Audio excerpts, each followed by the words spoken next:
चलिए मित्रों आगे डिस्कस करते हैं 13th एग्जाम्पल साइक्लोऑक्टाटेट्राईन।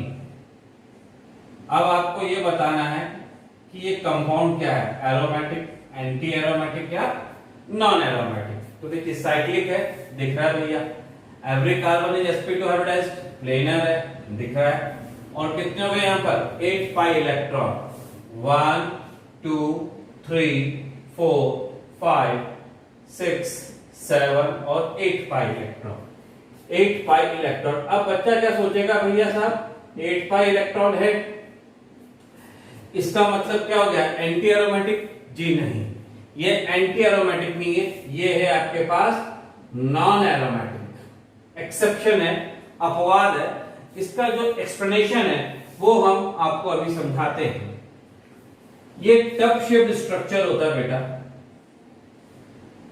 इस टाइप से टब शेप्ड स्ट्रक्चर होता है।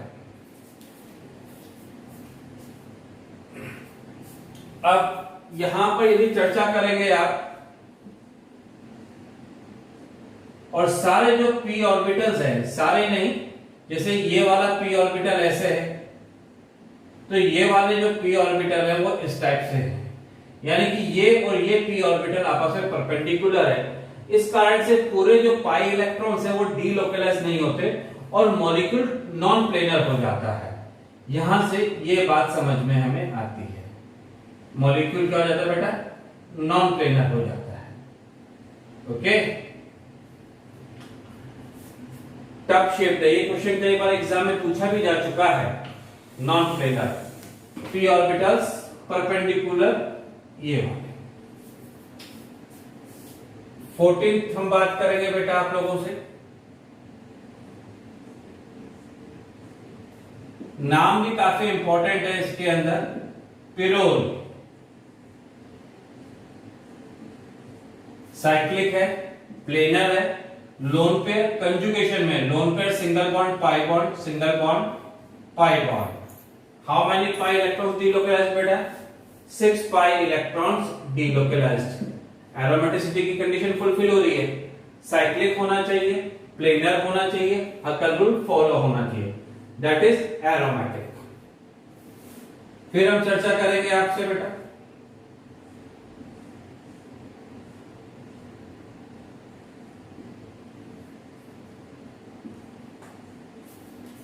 अब आपके पास इसका नाम भी इंपॉर्टेंट है, furan.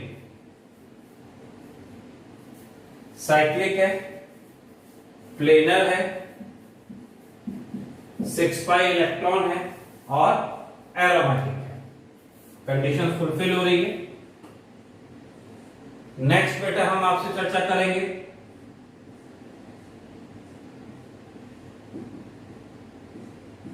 The name is thiophene.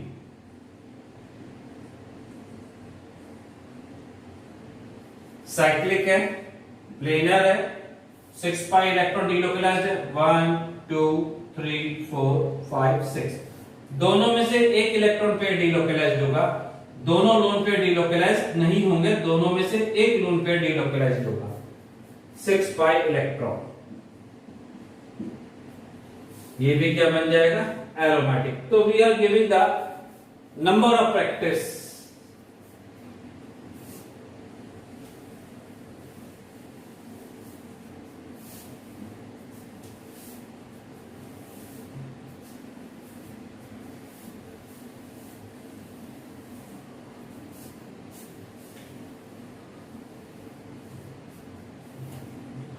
अब देखिए बेटा एक और एग्जांपल, यहां पे एक नोट लिख लीजिए आप लोग। If one part of the molecule is aromatic, now the complete molecule will be aromatic. मुख्य बात, विशेष बात, जैसे ये एक एग्जांपल हम आपसे कर रहे हैं।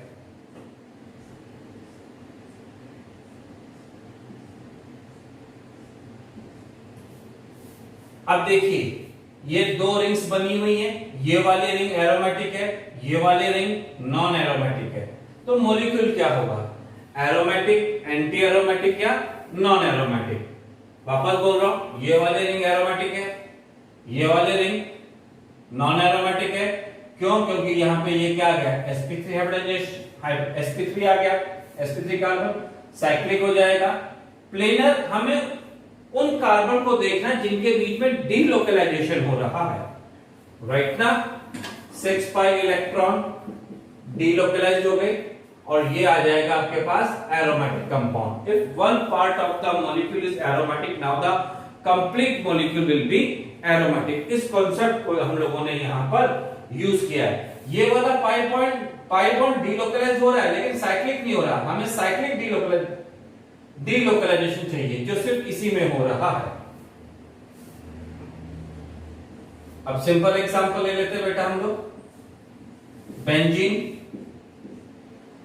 साइक्लिक है, प्लेनर है, 6 पाई इलेक्ट्रॉन डीलोकलाइज्ड हो रहे हैं, दैट इज एरोमेटिक। लिख देता हूं नाम, बेंजीन। फिर हम चर्चा करते हैं बेटा आप लोगों से नेफ्थलीन। यहां पे ये भी सवाल बनते हैं कि how many pi electrons are delocalized. सवाल ये बनता है aromatic, anti aromatic, non aromatic and how many pi electrons are delocalized. इस टाइप के भी सवाल यहां पर बनते हैं।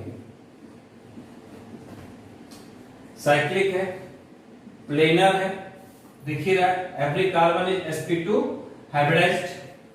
और how many pi electron, 1 2 3 4 5 6 7 8 9 10। Magic number आ रहा है बेटा, 10 pi electrons. The compound is aromatic. When two rings are fused, the name structure is called naphthalene. Naphthalene.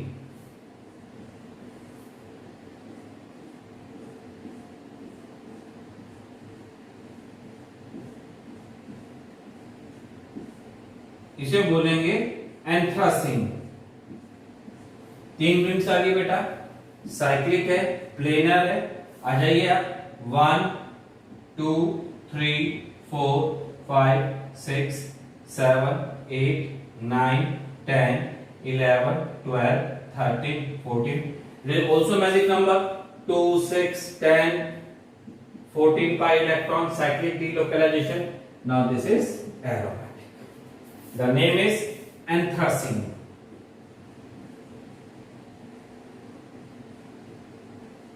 The name is anthracene.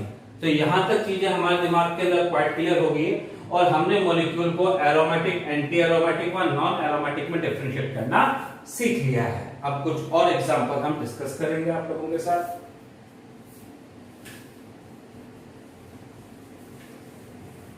यहां पर कितने पाई इलेक्ट्रॉन्स डीलोकलाइज्ड है वो सवाल भी आते हैं। नेम भी इंपॉर्टेंट है, आपको बेंजीन, नेफ्थलीन, एंथ्रासीन ये सारे स्ट्रक्चर हैं चाहिए। पूछा जाएगा imidazole is aromatic, anti aromatic और नॉन एरोमेटिक। तो जब तक आपको इमिडाजोल का स्ट्रक्चर मालूम नहीं होगा आप इसका आंसर नहीं लिख पाएंगे। तो ये अब यहाँ पे नेम काफी इंपॉर्टेंट हो जाते हैं। Now this is imidazole, this is imidazole.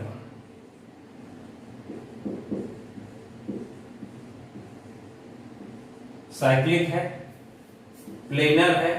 How many pi electrons are delocalized बेटा, 1 2 3 4 5 and 6 pi electron. Huckel rule follow हो रहा है। 2 6 10 14 का मतलब हकल रूल फॉलो हो रहा है। Now this is aromatic. तो कॉन्सेप्ट बहुत क्वाइट क्लियर है। This lone pair are not delocalized because resonance की बेसिक कंडीशन होती है system should be planar. System क्या होना चाहिए बच्चा, प्लेनर होना चाहिए। जबकि यहां पर ये जो लोन पेयर है ये आउट ऑफ प्लेन है, इस कारण से ये लोन पेयर डीलोकलाइज्ड नहीं होंगे। एक बार हम प्रैक्टिस कर लेते हैं। तो ऐसे we can do number of practice. अब आपके पास ये आ गया साइक्लोहेक्सेन आ गया। इसको आप लोग क्या बोलोगे, एरोमेटिक, एंटी एरोमेटिक कि नॉन एरोमेटिक? तो साफ साफ मैंने पहली लाइन लिखी थी कि if molecule is not aromatic, anti aromatic, that is non aromatic. तो ये क्या बन जाएगा बच्चा आपके सामने, नॉन एरोमेटिक बन जाएगा।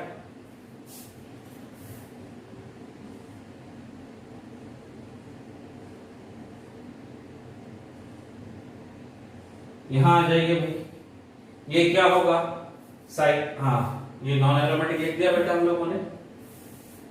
साइक्लिक तो है लेकिन नॉन प्लेनर है।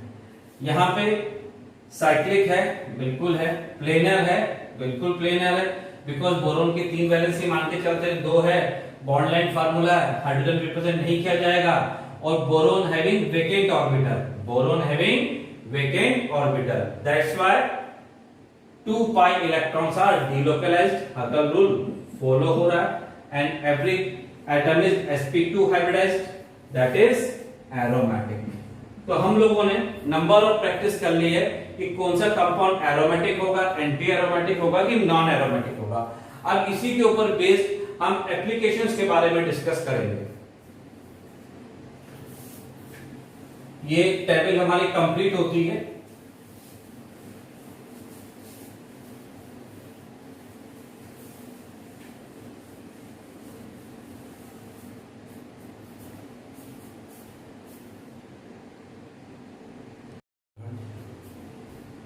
चलिए मित्रों, नेक्स्ट करते हैं, क्वेश्चन लिखेंगे, how many pi electrons are delocalised.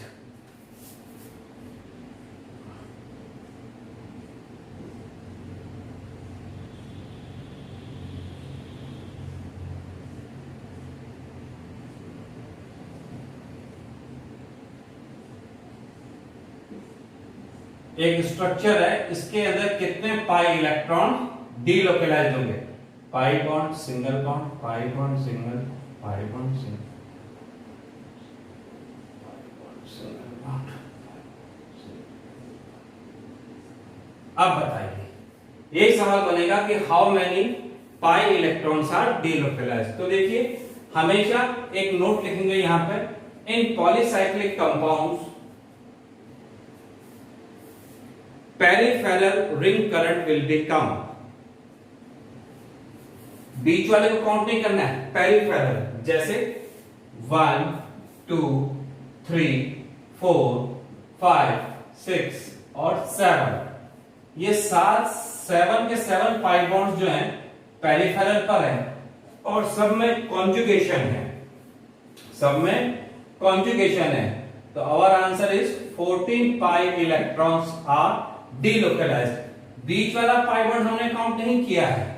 Concept क्या बताया है, in polycyclic compound peripheral ring current will be come. Next,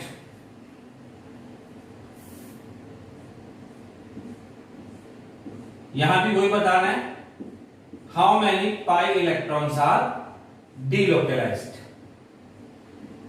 बताइए साहब, कितने पाई इलेक्ट्रॉन्स डीलोकलाइज्ड है।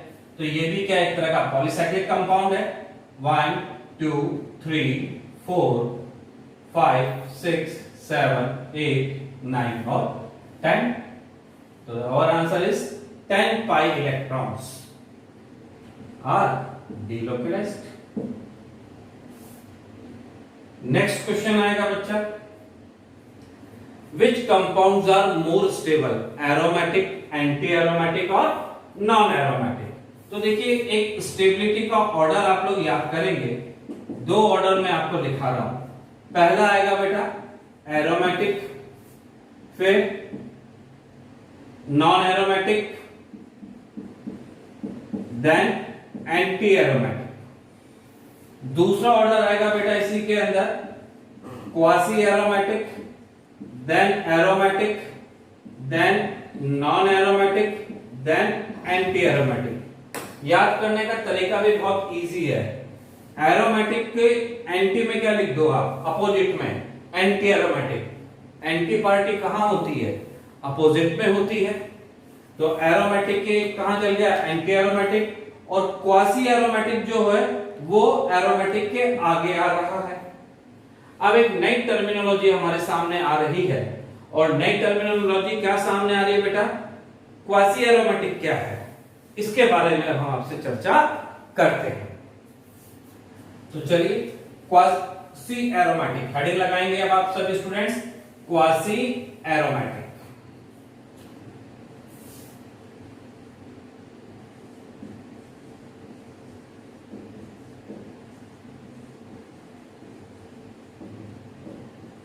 क्वासी एरोमेटिक, इसमें एक लाइन लिखेंगे बेटा, when charge is part of the Huckel rule, when charge is part of the Huckel rule,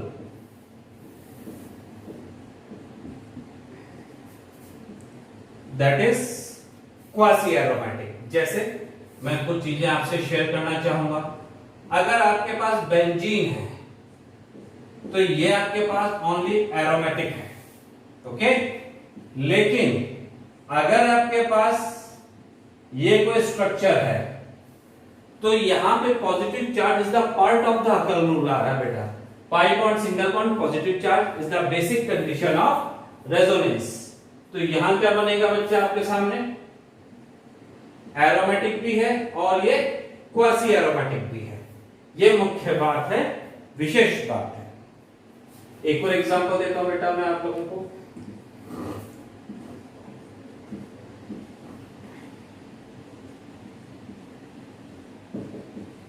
इसकी बात करें, ये एरोमेटिक है कि क्वासी एरोमेटिक है? Now this is aromatic, this is aromatic, okay, क्योंकि positive charge is not the part of the Huckel rule. लेकिन अगर ये आपके पास इस टाइप से आ रहा है, ट्रोपाइलियम कार्बोकेटायन आ रहा है, ट्रोपाइलियम बताया भी था मैंने आपको, ये क्या है, एरोमेटिक या क्वासी एरोमेटिक या दोनों? भाई quasi aromatic the type of aromatic compound which are more stable than aromatic compounds. तो ये आपके पास क्या बन जाएगा बेटा, क्वासी एरोमेटिक है और साथ में क्या है, एरोमेटिक भी है। तो मेरे ख्याल से आपको क्वासी एरोमेटिक वाला फंडामेंटल क्लियर हो गया होगा। एक एग्जांपल और कर लेते हैं हम लोग।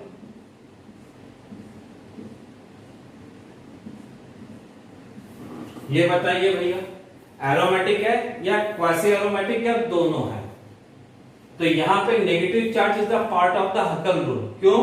पाई bond single bond, pi bond single bond, negative charge is are in, they are in conjugation.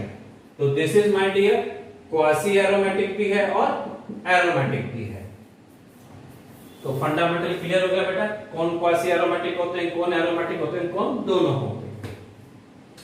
अब लिखेंगे बेटा properties of quasi aromatic, quasi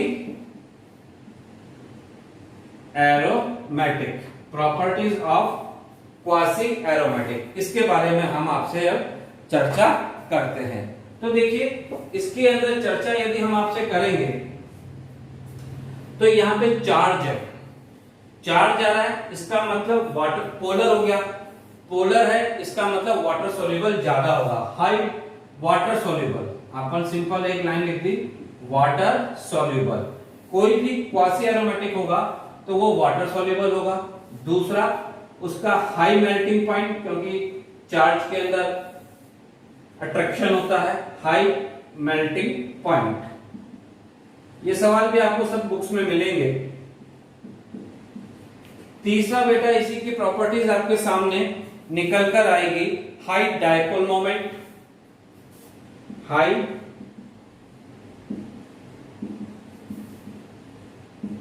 dipole moment. Fourth salt formation,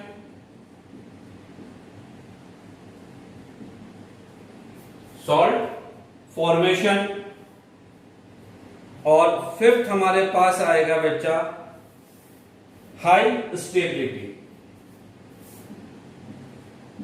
high stability. क्यों? क्योंकि मैंने आपको लिखा है quasi aromatic are more stable than aromatic, high stability. तो ये हम लोगों ने क्वासी एरोमेटिक के बारे में पूरा डिस्कशन कर लिया है। अब देखिए यहाँ पर एप्लीकेशन के किस टाइप के सवाल आएंगे उसके बारे में हम एक एक करके आपसे चर्चा करते हैं।